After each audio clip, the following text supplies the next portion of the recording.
Welcome to Shri Chaitanya అకాడమీకి స్వాగతం.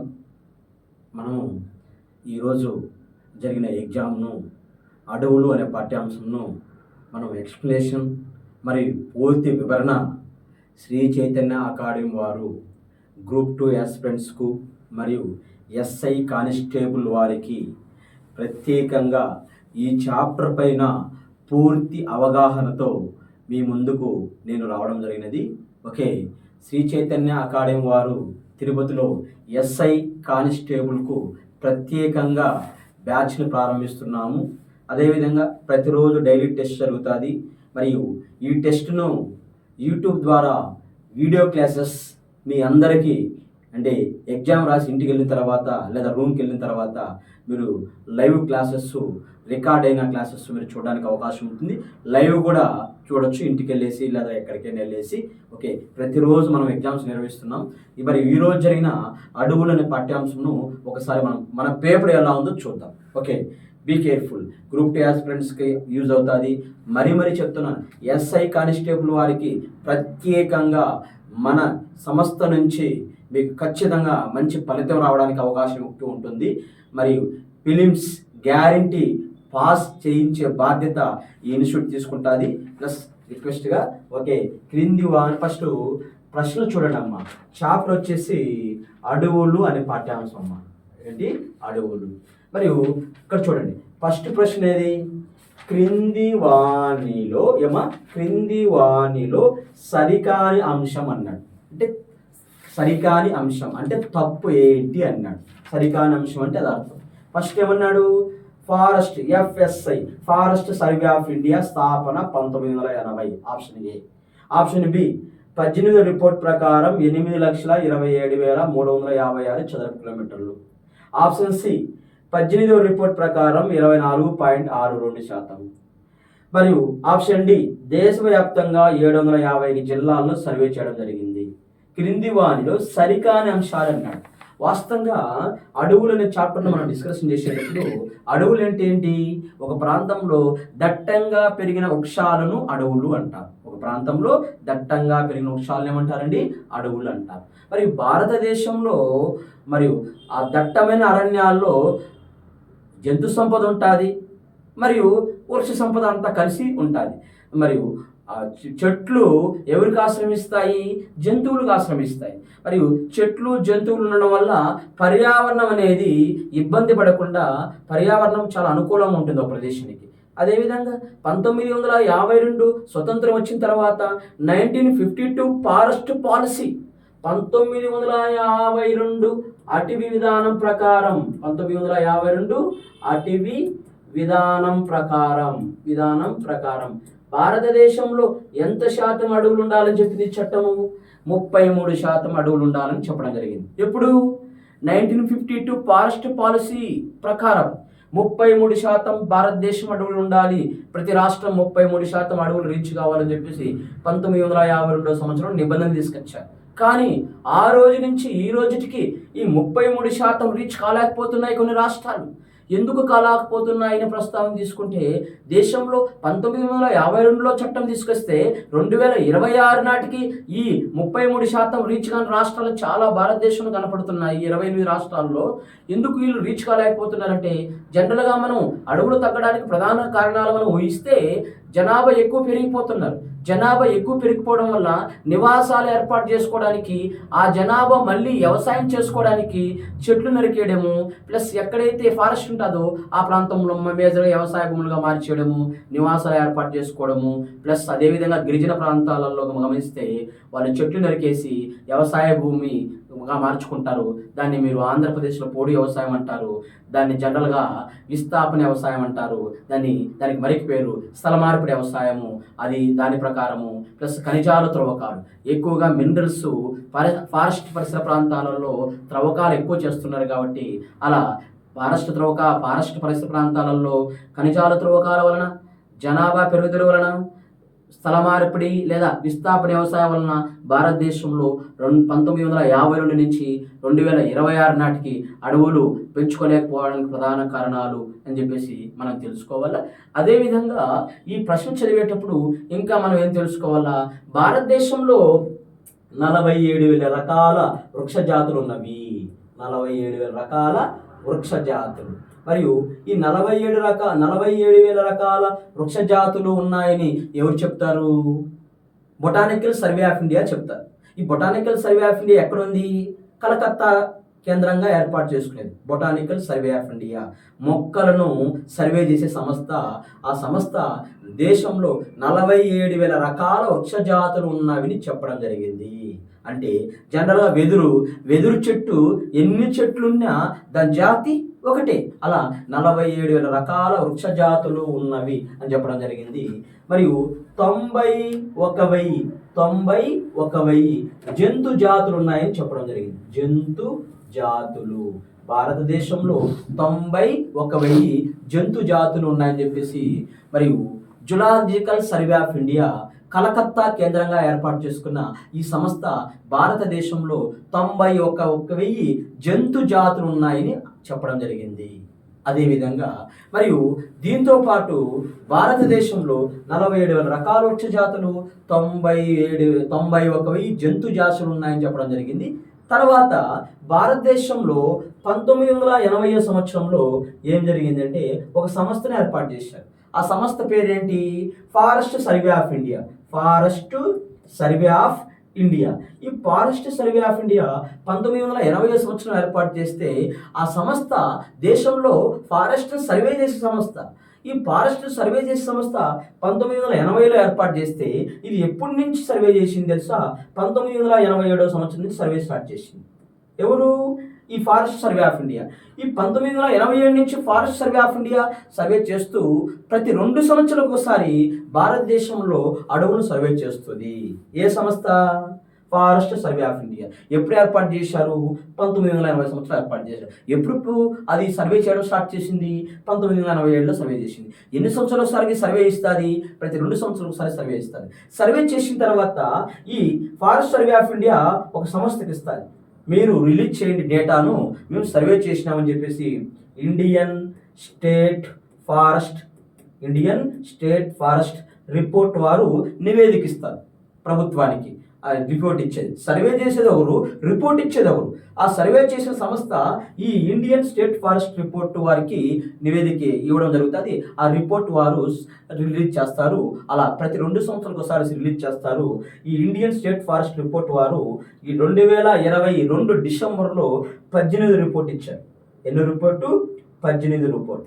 ఈ 18 రిపోర్ట్ ప్రకారం భారతదేశంలో మరియు ఈ 18 రిపోర్ట్ ఎప్పుడు స్టార్ట్ అయింది? రిపోర్టు 1987 సంవత్సరంలో స్టార్ట్ అయింది. 87 నుంచి ప్రతి 2 సంవత్సరాలకు ఒకసారి అలా సర్వే చేస్తూ 18 రిపోర్ట్ ఇచ్చింది. ఈ 18 రిపోర్ట్ ప్రకారం భారతదేశంలో 8,27,356 చదరపు కిలోమీటర్లు ఉన్నవి. 8,27,356 చదరపు కిలోమీటర్లు ఉన్నవి. అదేవిధంగా భారతదేశంలో ఎంత శాతము అడవులు ఉన్నాయంటే 25.17% అడవులు ఉన్నవి. 25.17% అడవులు ఉన్నాయి. ఈ 18 రిపోర్టు ఎన్ని జిల్లాలను నివేదికిచ్చిందంటే, ఎన్ని జిల్లాలు సర్వే చేసిందంటే 751 జిల్లాలు సర్వే చేయడం జరిగింది. 751 సర్వే చేయడం జరిగింది. అలా 751 సర్వే చేయడం వల్ల భారతదేశం అడవులు అధికంగా ఉన్న రాష్ట్రం మధ్యప్రదేశ్, అడవులు తక్కువ ఉన్న రాష్ట్రం హర్యానా. 28 రాష్ట్రాలు అడవులు ఎక్కువగా ఉన్న రాష్ట్రం మధ్యప్రదేశ్, అడవులు తక్కువగా ఉన్న రాష్ట్రం హర్యానా. మరి 8 కేంద్రపాలిత ప్రాంతాల్లో అడవులు అధికంగా ఉన్న కేంద్రపాలిత ప్రాంతం ఏంటి? జమ్మూ కాశ్మీర్. అడవులు అధికంగా ఉన్న కేంద్రపాలిత ప్రాంతం జమ్మూ కాశ్మీర్. అడవులు తక్కువగా ఉన్న కేంద్రపాలిత ప్రాంతం ఏంటి? చండీగఢ్. ఏంటన్నా? చండీగఢ్. మరియు అడవుల శాతం అధికంగా ఉన్న రాష్ట్రము మిజోరం. అడవుల శాతం తక్కువగా ఉన్న రాష్ట్రము హర్యానా. అడవుల శాతం ఎక్కువగా ఉన్న కేంద్రపాలిత ప్రాంతం లక్షద్వీపులు. ఏంటమ్మా? లక్షద్వీపులు. అడవుల శాతం తక్కువగా ఉన్న కేంద్రపాలిత ప్రాంతం లడాక్. ఇవి మీరు పాఠ్యాంశంలో నేను చెప్పడం జరిగింది. మళ్ళీ నేను డేటా ఇస్తున్నాను. ఈ 28 రాష్ట్రాల్లో శాతం పరంగా అధికంగా మిజోరం. ఈ 28 రాష్ట్రాల్లో శాతం పరంగా అల్పం వచ్చేసి మిజోరం అయితే అల్పం వచ్చేసి హర్యానా. సాధారణంగా 28 రాష్ట్రాల్లో అడవులు అధికంగా ఉన్న రాష్ట్రం మధ్యప్రదేశ్, అడవులు తక్కువగా ఉన్న రాష్ట్రం హర్యానా. మరియు ఈ 8 కేంద్రపాలిత ప్రాంతాల్లో అడవుల శాతం ఎక్కువగా ఉన్న కేంద్రపాలిత ప్రాంతం లక్షద్వీపులు, అడవుల శాతం తక్కువగా ఉన్న కేంద్రపాలిత ప్రాంతం లడాక్ అని చెప్పేసి నేను పాఠ్యాంశంలో మీకు పరిచయం చేశాను. ఇక్కడ గమనించండి, క్రింది వాటిలో సరికాని అంశం ఉన్నాయి. ఫారెస్ట్ సర్వే ఆఫ్ ఇండియా స్థాపన 1980. Yes, correct. చెప్పానే కదా, 1980 సంవత్సరంలో ఏర్పాటు చేశారు. మరియు 18 రిపోర్ట్ ప్రకారం 8,27,356 చదరపు కిలోమీటర్లు. ఎన్ని సంవత్సరాలు ఒకసారి ఇస్తారు? ఇది 2 సంవత్సరాలకు వస్తుంది. ఓకే, ఎన్నో రిపోర్ట్ ఇది? 18 రిపోర్ట్. ఇది కూడా కరెక్ట్. కానీ 18 రిపోర్ట్ ప్రకారం 24.62% ఉన్నదని చెప్పడం జరిగింది. ఇది రాంగ్ కదా. ఎంతమ్మా? 25.17% 18 రిపోర్టు చెప్పడం జరిగింది. ఇది రాంగ్ ఇచ్చాడు. అంటే సరికాని అంశం ఒకటి మనకు సి తెలిసింది. తర్వాత డి, దేశవ్యాప్తంగా 750 జిల్లాల్లో సర్వే చేయడం జరిగింది. 750 జిల్లాలో సర్వే చేయడం. ఎస్, ఇది కూడా మనకు కరెక్ట్ అనిపించింది. ఇక్కడ సరికానిది అన్నాడు. సరికానిది ఏంది? 18 రిపోర్ట్ ప్రకారం 24.62% తప్పుగా ఇవ్వడం జరిగింది. దాన్ని కరెక్ట్గా మనం తీసుకుంటే 24.62% తప్పుగా ఉన్నది. కరెక్ట్ వాల్యూ వచ్చేసి 25.17% అని మీరు గమనించాలా. ఇక్కడ సి అనేది తప్పు. ఇక్కడ ఆప్షన్ చూస్తే ఆప్షన్ సి ఎక్కడుంది? సిలో ఉన్నది. ఆప్షన్ సి ఎక్కడుంది? సిలో ఉంది. అంటే ఇది సరికానిది. సి సరికానిది. అదేవిధంగా నెక్స్ట్ క్వశ్చన్ మనం చూస్తే ఏమన్నా క్వశ్చన్ తదుపరి ఏంటి? ఇప్పుడే చెప్పాను. ఏం చెప్పాను నేను? అడవులు అధికంగా ఉన్న రాష్ట్రము మధ్యప్రదేశ్, అడవులు తక్కువగా ఉన్న రాష్ట్రము హర్యానా, అడవుల శాతం ఎక్కువగా ఉన్న రాష్ట్రము మిజోరం, అడవుల శాతం తక్కువగా ఉన్న రాష్ట్రము హర్యానా, అడవుల శాతం ఎక్కువగా ఉన్న కేంద్రపాలిత ప్రాంతం లక్షద్వీపులు, అడవుల శాతం తక్కువగా ఉన్న కేంద్రపాలిత ప్రాంతం లడాక్. ఇప్పుడే చెప్పడం జరిగింది కదా. ఇక్కడ క్వశ్చన్ చూడండి. అటవీ విస్తీర్ణం జతపరచము అన్నాడు. అటవీ విస్తీర్ణం జతపరచము. మరియు మధ్యప్రదేశ్, అరుణాచల్ ప్రదేశ్, హర్యానా, పంజాబ్ ఇచ్చాడు. ఓకే, జనరల్గా మీకు అందరికీ తెలుసు అడవులు అధికంగా ఉన్న రాష్ట్రం ఏంటి? మధ్యప్రదేశ్. అడవులు అధికంగా ఉన్న రెండో రాష్ట్రం ఏంటి? అరుణాచల్ ప్రదేశ్. అడవులు అధికంగా ఉన్న మూడో రాష్ట్రం ఏంటి? ఛత్తీస్గఢ్. వరుసగా ఆర్డర్లో మీకు తెలుసు. ఓకే, మధ్యప్రదేశ్ తర్వాత అరుణాచల్ ప్రదేశ్, మధ్యప్రదేశ్ తర్వాత ఛత్తీస్గఢ్, మధ్యప్రదేశ్ తర్వాత మీరు గమనిస్తే ఓకే ఇక్కడ మధ్యప్రదేశ్ అనేది ప్రథమ స్థానం అని తీసుకోవచ్చు. తర్వాత అరుణాచల్ ప్రదేశ్ మరియు ఛత్తీస్గఢ్. ఓకే, ఇది మీరు గమనించాలి. ఇక్కడ మనం ఏం చేస్తున్నాము? ఇది కాదు. ఇక్కడ మధ్యప్రదేశ్, అరుణాచల్ ప్రదేశ్, ఛత్తీస్గఢ్ అని లేదు. ఏమిచ్చాడు? అడవులు విస్తీర్ణం చెప్పాడు. మధ్యప్రదేశ్ విస్తీర్ణం ఎక్కువగా ఉంది. ఇందులో విస్తీర్ణం ఎక్కువగా ఉండేది గమనించండి. గుడ్డిగా గుర్తించవచ్చు. విస్తీర్ణం ఏది? ఓకే, 77,073 చదరపు కిలోమీటర్లు. మధ్యప్రదేశ్ వచ్చేసి 2 తీసుకుంటున్నది. ఇక్కడ A2, ఇక్కడ ఏలో 2 ఉంది, ఇక్కడ ఏలో 2 ఉంది, ఇక్కడ ఏలో 1 ఉంది, ఇక్కడ ఏలో 1 ఉంది. అంటే మనం వెంటనే మన బ్రెయిన్ ఏం చేయాలా? డిలీట్ చేసేయాలా. సిని డిలీట్ చేయాలా, డిని డిలీట్ చేయాలా. తర్వాత అరుణాచల్ ప్రదేశ్. ఏంటమ్మా? అరుణాచల్ ప్రదేశ్. మరి మధ్యప్రదేశ్ తర్వాత సెకండ్ ప్లేస్ వచ్చి అరుణాచల్ ప్రదేశ్.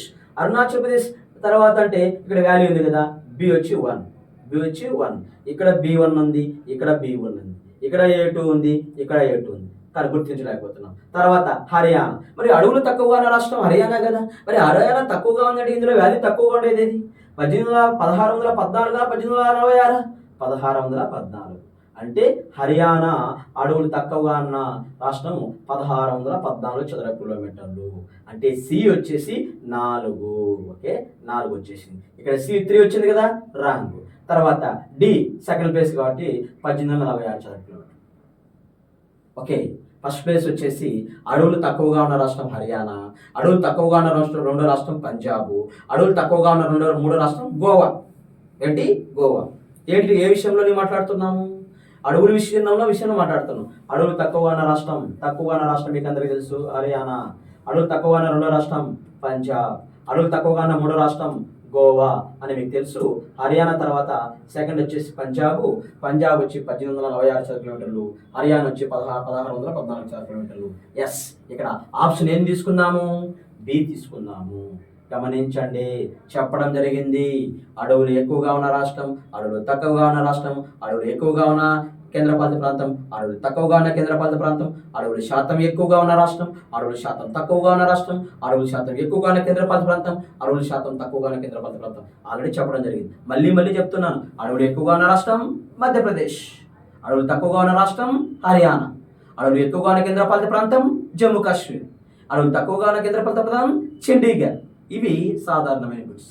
శాతం పరంగా తీసుకుంటే దేశంలో అడవుల శాతం ఎక్కువగా ఉన్న రాష్ట్రం మిజోరం, అడవుల శాతం తక్కువగా ఉన్న రాష్ట్రం హర్యానా, మరి కేంద్రపాలిత ప్రాంతాల్లో తీసుకుంటే ఈ 8 కేంద్రపాలిత ప్రాంతాల్లో అడవులు ఎక్కువగా ఉన్న కేంద్రపాలిత ప్రాంతం లక్షద్వీపులు, అడవులు ఎక్కువ శాతం ఉన్న కేంద్రపాలిత ప్రాంతం లక్షద్వీపులు, అడవుల శాతం తక్కువగా ఉన్న కేంద్రపాలిత ప్రాంతం మరియు లడక్ అనేది మనం గుర్తిస్తున్నాం. ఓకే, ఇక్కడ గమనించండి, మధ్యప్రదేశ్ వచ్చి 77,073 చదరపు కిలోమీటర్లు, అరుణాచల్ ప్రదేశ్ వచ్చేసి 68,880 చదరపు కిలోమీటర్లు, హర్యానా వచ్చేసి 1,614 చదరపు కిలోమీటర్లు, పంజాబ్ వచ్చేసి 1,846 చదరపు కిలోమీటర్లు. ఓకే, ఇది ఈ విధంగా కానిస్టేబుల్కు ఎస్ఐకి ప్రత్యేకమైన బ్యాచ్ శ్రీ చైతన్య అకాడమీ వారు ఇక్కడ స్టార్ట్ చేస్తున్నారు. ఇక్కడ క్వాలిటీ ఉంటుంది. ఫస్ట్ క్వాలిటీ చూడండి, క్వాలిటీ చూసి ఒక 1 వీక్ క్లాస్ వినండి.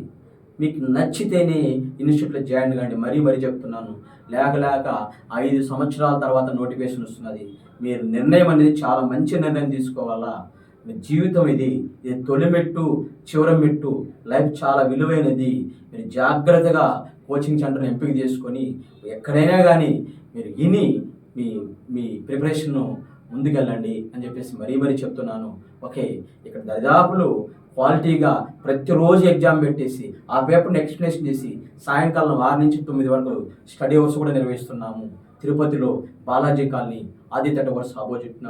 Okay, Sri Chaitanya academy. Okay, తర్వాత మరియు నెక్స్ట్ ప్రశ్న ఏంటి అమ్మా? నెక్స్ట్ ప్రశ్న ఏంటి? అక్కడ గమనించండి, భారతదేశ అటవీ అంశాలు సరైనవి అన్నాడు. భారతదేశ అటవీ అంశాలు సరైనవి అన్నాడు. ఫస్ట్ ఏంటి? 1952 అటవీ విధానం ప్రకారం 33% అడవులు ఉండాలి అన్నాడు. ఎస్ సార్, చెప్పానా కదా, మొట్టమొదటి చట్టం ఇదే కదా, 33% అడవులు ఉండాలన్నారు. మరి దేశంలో 33% అన్ని రాష్ట్రాలు రీచ్ అయినాయా? లేదే. భారతదేశంలో 33% కన్నా అడవులు రాష్ట్రాలు, కేంద్రపాలిత ప్రాంతాలు, అంటే రాష్ట్రాలు మరియు కేంద్రపాలిత ప్రాంతాలు రెండు కలిపి 19 ఉన్నాయని రాశాడు క్వశ్చన్. Yes, correct. 19 రాష్ట్రాలు, కేంద్రపాలిత ప్రాంతాలు ఉన్నాయి. ఎంత శాతం రీచ్ అయినవి? 33% పైన రీచ్ అయినవి. కానీ ఆంధ్రప్రదేశ్ రీచ్ అయిందా? లేదే. ఆ 19లో ఆంధ్రప్రదేశ్ అనేది లేదు. తర్వాత 50% కన్నా ఎక్కువ అడవులు రాష్ట్రాలు మరియు కేంద్రపాలిత ప్రాంతాలు, అంటే 50% కన్నా ఎక్కువ ఉండేటివి దేశంలో ఎన్ని రాష్ట్రాలు, ఎన్ని కేంద్రపాలిత ప్రాంతాలు మనం అనుకుంటే మరి జనరల్గా 11. ఇది కూడా కరెక్ట్. జనరల్గా ఇది కరెక్ట్ ప్లస్ ఇది కరెక్ట్. తర్వాత 70% కన్నా ఎక్కువ అడవులు ఈ రాష్ట్రాలు, కేంద్రపాలిత సంఖ్య ఎన్ని అంటే 8 అన్నాడు. ఇది కూడా కరెక్ట్. 70% పైన ఉన్న దేశంలో రాష్ట్రాలు, కేంద్రపాలిత ప్రాంతాలు కలిపి 8 ఉన్నాయి. 50% కన్నా ఎక్కువ రాష్ట్రాలు, కేంద్రపాలిత ప్రాంతాలు 11 ఉన్నాయి. మరి 33% కన్నా రాష్ట్రాలు, కేంద్రపాలిత ప్రాంతాలు ఉండేటివి 19 ఉన్నాయి. 1952 అటవీ విధానం ప్రకారం 33% అడవులు ఉండాలి. ఇక్కడ ఆన్సర్ ఏంది? ABCD. ఎస్, ఇది మనం గుర్తించాల్సిన విషయం. మరి క్వశ్చన్ ఏంది? 2021-23 మధ్య అడవులు పెరిగిన రాష్ట్రాలు కానివి అన్నాడు. అంటే ఎన్ని సంవత్సరాలకు ఒకసారి ఫారెస్ట్ సర్వే ఇస్తుంది? 2 సంవత్సరాలకు ఒకసారి సర్వే చేస్తుంది. మరి 2 సంవత్సరాలకు ఒకసారి సర్వే చేస్తుంది. 17వ రిపోర్టుకు 18వ రిపోర్టుకు మధ్య టార్గెట్ ఇచ్చాం. అంటే రాష్ట్రాలకు చెప్పడం జరిగింది, అయ్యా మీరు 33% రీచ్ చేయండి, మీరు డెవలప్ చేయండి ఫారెస్ట్ అని చెప్తా సంస్థ, భారతదేశ ప్రభుత్వం.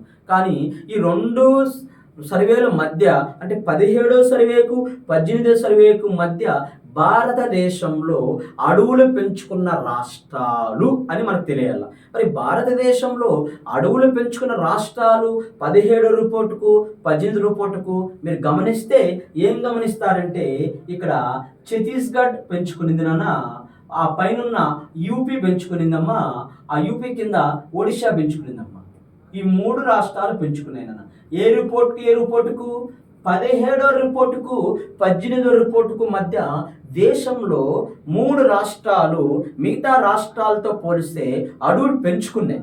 అంటే సామాజిక చెట్లు పెంపకము, లేదా మొక్కల ప్రోగ్రాము, నర్సరీ చెట్లు పెంపకం, ఇలా ప్రభుత్వాలు అనేక చర్యలు తీసుకొని అటవీ అధికారులు ప్లస్ ప్రభుత్వ అధికారులు అందరూ కలిసి, మరి ప్రజలు కలిసి చెట్లు నాటే కార్యక్రమాలు ఈ మధ్యకాలంలో అన్ని రాష్ట్రాలు చూస్తున్నాం. అలా ఈ 17వ సర్వేకి 18వ సర్వేకి భారతదేశంలో ఈ 28 రాష్ట్రాల్లో ఎవరు ఎక్కువగా అడవులు పెంపకం చేశారు అనే ప్రశ్న తీసుకుంటే ఛత్తీస్గఢ్ రాష్ట్రము, ఉత్తరప్రదేశ్ రాష్ట్రము, ఒడిశా రాష్ట్రము ఈ 3 పెంచుకున్నాయి. కానీ ఇక్కడ ఏమన్నాడు?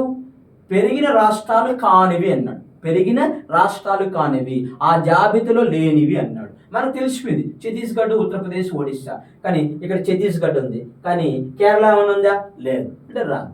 తర్వాత ఇక్కడ ఉత్తరప్రదేశ్ ఓకే కరెక్టే పెంచుకునింది, కానీ హర్యానా ఏమైనా ఉందా? లేదు, ఇది కూడా తప్పు. ఇక్కడ ఒడిశా పెంచుకునేది, కానీ తమిళనాడు ఉంది కదా. అంటే ఒకరు తప్పు చేసిన ఆ జాబితాలో అది మొత్తం ఆన్సర్ రాంగ్ అయిపోతుంది. ఒడిశా పెంచుకునింది, కానీ తమిళనాడు పెంచుకోలేదు, ఇది ఒకటి తప్పు. పెంచుకునింది ఎవరు? ఛత్తీస్గఢ్ పెంచుకునింది, ఉత్తరప్రదేశ్ పెంచుకునింది, ఒడిశా పెంచుకునేది. కానివి అన్నాడు. ఏంటంటే కానివి? ఏ కానిది ఏనన్నా, బి కానిది, సి కానిది. ఆన్సర్ అందులో బి ఆప్షన్. ఈ ఏబిసి అనేటివి కానివి.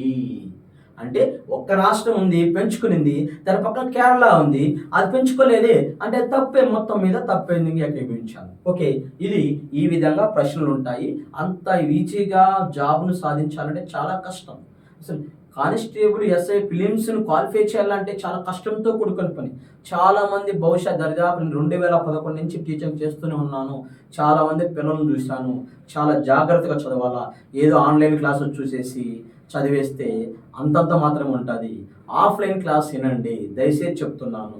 మీరు గమనించండి, ఆఫ్లైన్కు ఆన్లైన్కు 100%లో దరిదాపు 1% అన్న తేడా ఉంటుంది.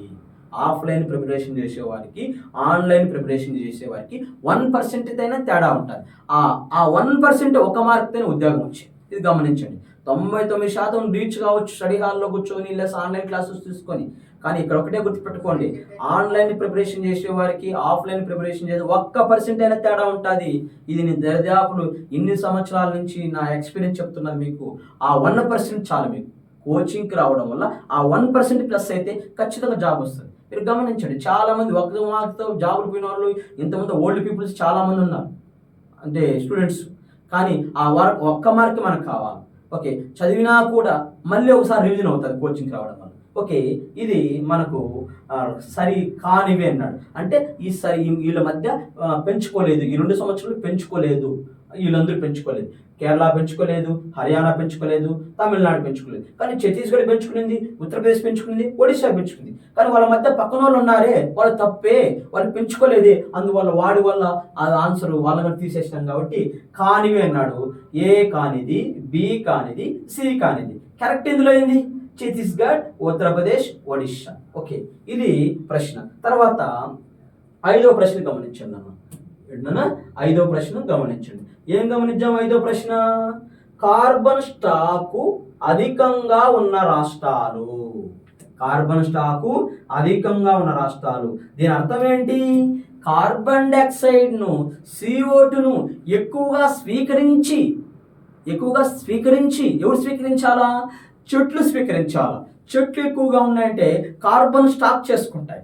కార్బన్ స్టాక్ చేసుకొని ఆక్సిజన్ విడుదల చేస్తాయి. ఆ రాష్ట్రాన్ని మంచిగా ఆక్సిజన్ విడుదల చేస్తాయి. కార్బన్ స్టాక్ చేస్తున్నాయి. దేని స్టాక్ చేస్తున్నాయి? CO2 స్టాక్ చేస్తున్నాయి. CO2 స్టాక్ చేసేది ఎవరు? చెట్లు. అలా దేశంలో కార్బన్ స్టాక్ అధికంగా ఉన్న రాష్ట్రాలు. దేశంలో కార్బన్ స్టాక్ అధికంగా ఉన్న రాష్ట్రాలు. అరుణాచల్ ప్రదేశ్ అడవులు ఎక్కువ ఉన్నాయా లేవా? ఎస్.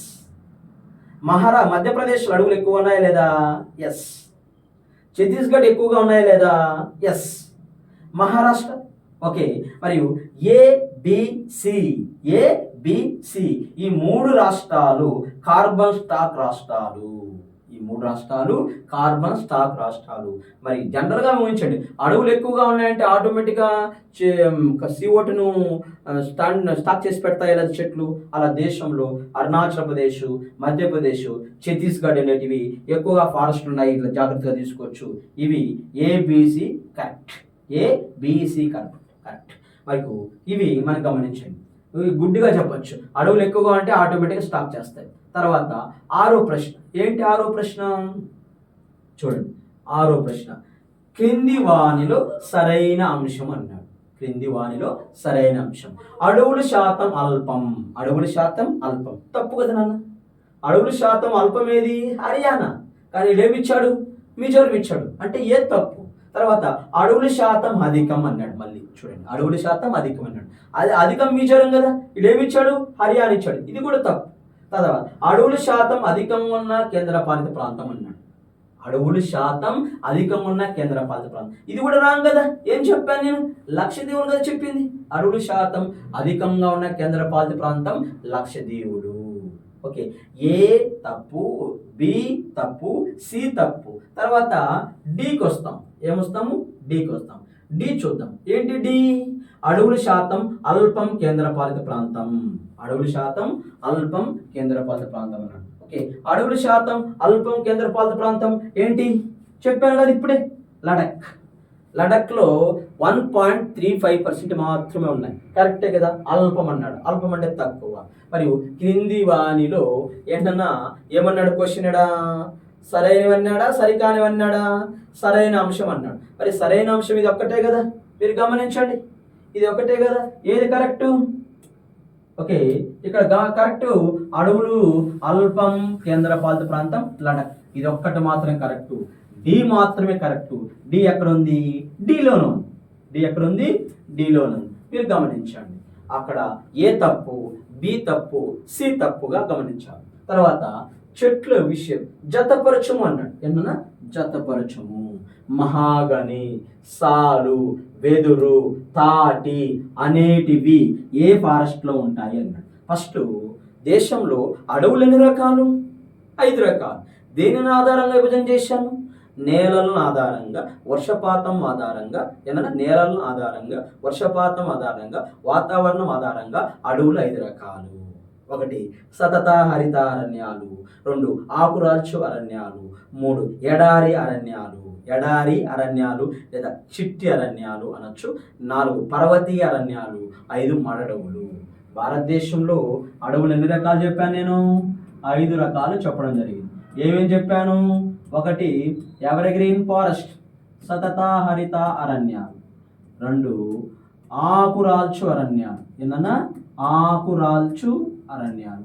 3 ఎడారి అరణ్యాలు, ఎడారి అరణ్యాలు.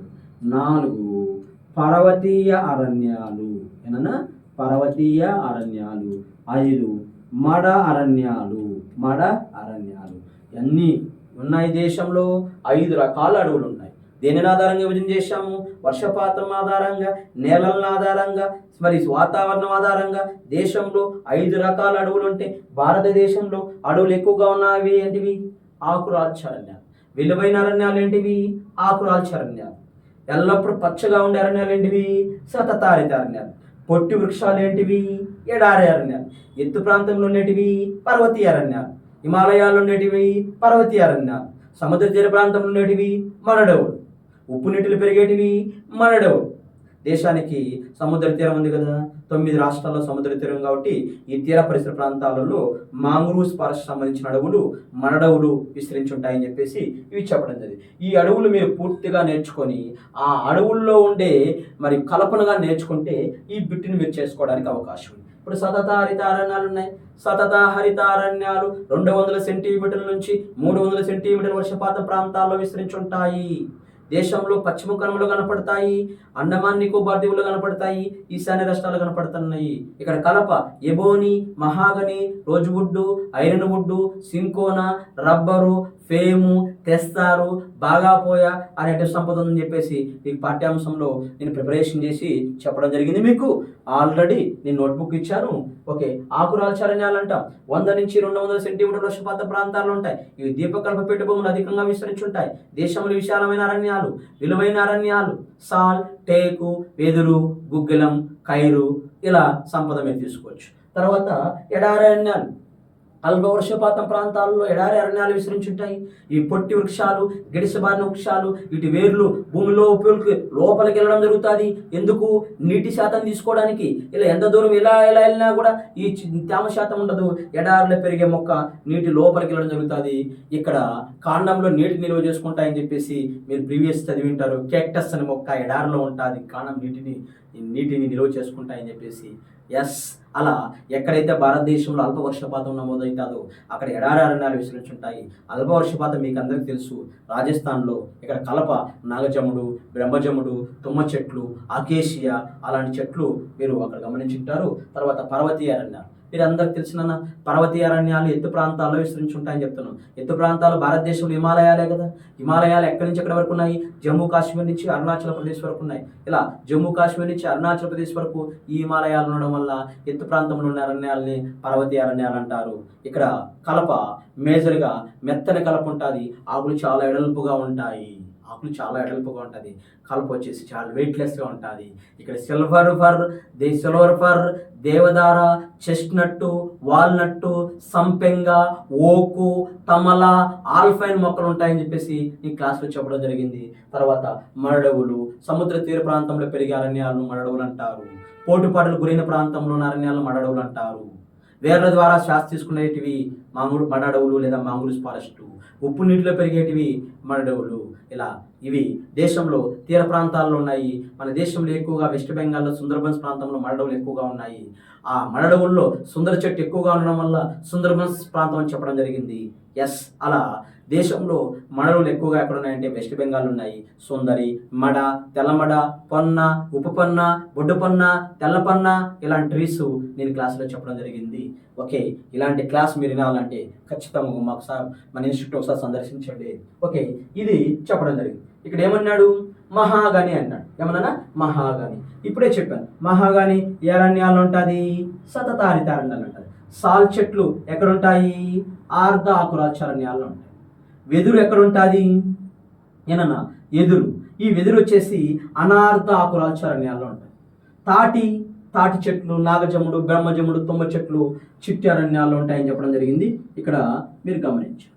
ఓకే, మహాగని సతతారిత అరణ్యాలు A1, okay, B2, okay, very nice. మరి C4, ఇక్కడ C4, ఇక్కడ A1 ఉంది, ఇక్కడ A1 ఉంది, ఇక్కడ B2 ఉంది, ఇక్కడ B2 ఉంది. సి ఇక్కడ మనకు 4 ఉంది, ఇక్కడ 2 ఉంది, అంటే మనం గెట్ చేయాలి. సికి వెదురు అనార్ధ ఆకురాల్చ అరణ్యాలు C4. తాటి D3 చిట్టి అరణ్యాలు. ఓకే, గమనించు. ఓకే, చాలా జాగ్రత్తగా ఉండాలమ్మా. ఓకే, సతతారిత అరణ్యాలు 200 నుంచి 300 సెంటీమీటర్ ప్రాంతాలు, ఆర్ధ ఆకురాల్చ అరణ్యాలు 100 నుంచి 200 సెంటీమీటర్ వర్షపాత ప్రాంతాలు, చిట్టి అరణ్యాలు అల్ప వర్షపాతం ప్రాంతాలు, అనార్ధ ఆకురాల్చ అరణ్యాలు 70 నుంచి 100 సెంటీమీటర్లు. అంటే ఆకురాల్చ అరణ్యాలు మళ్ళీ 2 టైప్స్గా డివైడ్ చేస్తారు, ఆర్ధ, అనార్ధ. తేమ శాతం ఉన్న అరణ్యాలు, తేమ శాతం లేని అరణ్యాలు. వీటిని ఆకురాల్చ అరణ్యాలు డివైడ్ చేస్తారు. ఓకే, మీరు గమనించాలి. ఓకే, మనకు కరెక్ట్ అయింది ఆన్సరు. ఏకి 1, బికి 2, సికి 4 అనార్ధ ఆకురాల్చ, డికి వచ్చేసి 3. ఎస్, ఇది మనం గమనించాలా. ఓకే, ఇప్పుడు తదుపరి ప్రశ్న మనం గమనిస్తే జతపరచము. ఏంటన్నా? మళ్ళీ అడిగాడు జతపరచము. ఇప్పుడే చెప్పాను జతపరచము అడవుల గురించి మాట్లాడినాను. ఏం మాట్లాడినాను? అడవుల గురించి ఎక్కడెక్కడ ఉన్నాయి, ఏమేమి ట్రీస్ ఉన్నాయి గమనించాం. ఓకే, ఇక్కడ కూడా జతపరచము అన్నాడు.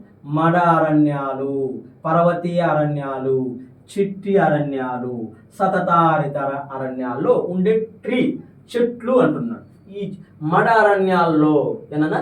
మడ అరణ్యాల్లో సుందరి చెట్టు ఉండాలని చెప్పడం జరిగింది కదా, ఇప్పుడేగా చెప్పింది. తీర ప్రాంతంలో సుందరి చెట్లు ఎక్కువగా వెస్ట్ బెంగాల్లో ఉండడం వల్ల దీన్ని సుందరబన్స్ మైదానం అన్నారు.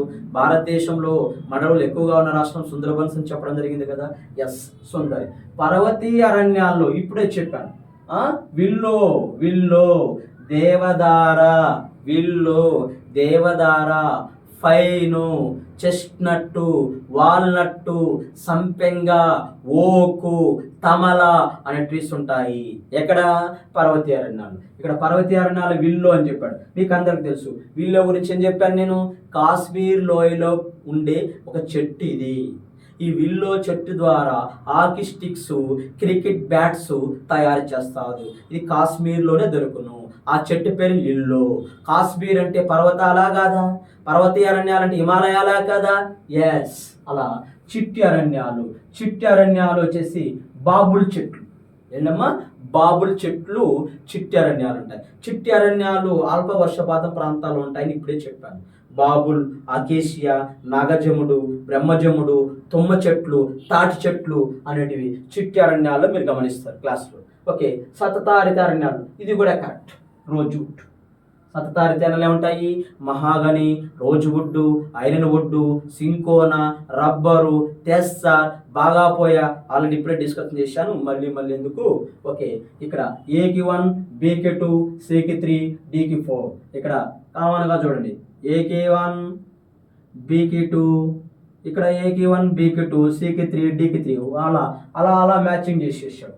ఓకే, జాగ్రత్తగా మీరు పూర్తిగా అవగాహన ఉంటేనే బిట్ చేయడానికి అవకాశం. తర్వాత 9వ క్వశ్చన్ చూడండి. క్రింది వాణిలో సరైన అంశము అన్నాడు. క్రింది వాణిలో సరైన అంశం అంటే కరెక్ట్ ఏది అన్నాడు.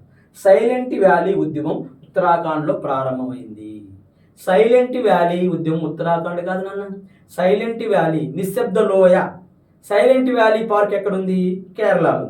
మరి సైలెంట్ వ్యాలీ పార్క్ కేరళలో ఉంటే ఎందుకు కేరళలో సైలెంట్ వ్యాలీ ఉద్యమం జరిగిందంటే ఆ సైలెంట్గా ఉంటుంది ఆ పార్క్. ఏది? Silent valley park. వ్యాలీ అంటే లోయ, ఆ లోయలో సైలెంట్గా ఉంటాయి. సైలెంట్గా ఉండడం వల్ల అక్కడ జంతువులకు, పక్షులు అన్ని నిలయం ఉంటాయి. ఎందుకంటే ప్రశాంతంగా ఉంది, ఆహారం దొరుకుతుంది, హ్యాపీగా జీవనం కొనసాగిస్తాయి. ఆ సైలెంట్ వ్యాలీ ప్రదేశంలో కుంతి నది పైన కుంతి జల విద్యుత్ కేంద్రాన్ని ఏర్పాటు చేశారు కేరళలో. ఎప్పుడైతే కుంతి నది పైన కుంతి జల విద్యుత్ కేంద్రం ఏర్పాటు చేశారో, జల విద్యుత్ కేంద్రం ఏర్పాటు చేస్తే నీరు ఎత్తు ప్రాంతం నుంచి దిగు ప్రాంతంలో పెద్ద సౌండ్తో కిందికి పడుతుంది. ఎప్పుడైతే కిందికి సౌండ్ పడుతుందో అప్పుడు అక్కడ విద్యుత్తును ఉత్పత్తి చేసుకుంటున్నారు అక్కడ కేరళలో. ఈ సౌండ్ వల్ల అక్కడున్న పక్షులు, అక్కడున్న జంతువులు ఇతర ప్రాంతాలకు వెళ్ళిపోతాయి. ఇతర ప్రాంతాలకు వెళ్ళిపోతే అక్కడ ఆహారం దొరుకుతాయా? దొరకదు. అవి చనిపోవడానికి అవకాశం ఉంది. అందువల్ల కేరళలో సైలెంట్ వ్యాలీ ఉద్యమాన్ని ప్రారంభించారు. కానీ ఇక్కడ ఏమన్నాడు? సైలెంట్ వ్యాలీ ఉద్యమం ఉత్తరాఖండ్లో ప్రారంభమైంది. తప్పు కదమ్మా. ఎక్కడ ప్రారంభమైంది? కేరళలో ప్రారంభమైంది. తర్వాత తెహ్రీ డ్యామ్ ఆందోళన ఉత్తరాఖండ్లో ప్రారంభమైంది. ఎస్, తెహ్రీ డ్యామ్ ఏ నది పైన ఉంది? భగీరథ నది పైన తెహ్రీ డ్యామ్ ఏర్పాటు చేశారు 1973వ సంవత్సరంలో. ఈ డ్యామ్ ఎక్కువ నిర్మించడం వల్ల దిగు ప్రాంతాల్లో ఎగువ ప్రాంతాలు మునిగిపోతాయి, లేదా భూకంపం వస్తే దిగు ప్రాంతాలంతా వాటర్ వచ్చేసి మునిగిపోతుంది. ప్లస్ ఈ డ్యామ్ కట్టేటప్పుడు ఎక్కువ చెట్లు నరికేస్తున్నారు. బ్యాక్ వాటర్ వెళ్తుంది కదా, బ్యాక్ వెళ్ళినప్పుడు వెనకాల బ్యాక్ ఉండి చెట్లు నరికేస్తారు కాబట్టి ఇక్కడ పొల్యూటెడ్ అవుతుంది అని చెప్పేసి ఉత్తరాఖండ్లో సుందర్లాల్ బహుగుణ అనే వ్యక్తి ఓ ఉద్యమాన్ని ప్రారంభించాడు. దాన్ని చిప్కో ఉద్యమం అంటాము. చిప్కో ఉద్యమం ఏ డ్యామ్ వల్ల ప్రారంభమైంది? తెహ్రీ డ్యామ్ వల్ల ప్రారంభమైంది. అంటే చిప్కో ఉద్యమం తెహ్రీ డ్యామ్ ఆందోళనలో ఉత్తరాఖండ్లో ప్రారంభమైనాయి 1973వ సంవత్సరం. ఎస్, మరియు సరైన అంశం, ఇది సరైన అంశం. తర్వాత జంగిల్ బచావో ఉద్యమం. జంగిల్ బచావో ఉద్యమం జార్ఖండ్లో ప్రారంభం అన్నాడు. ఎస్, జార్ఖండ్లో ప్రారంభం. ఏది? జంగిల్ బచావో ఉద్యమం. ఓకే, ఇది కూడా కరెక్ట్. ఇక్కడ గమనించండి, అప్పికో ఉద్యమం కర్ణాటకలో ప్రారంభం అన్నాడు. ఇక్కడ అప్పికో అనేది ఉంది, ఇక్కడ అప్టికో ఉంది. అప్టికో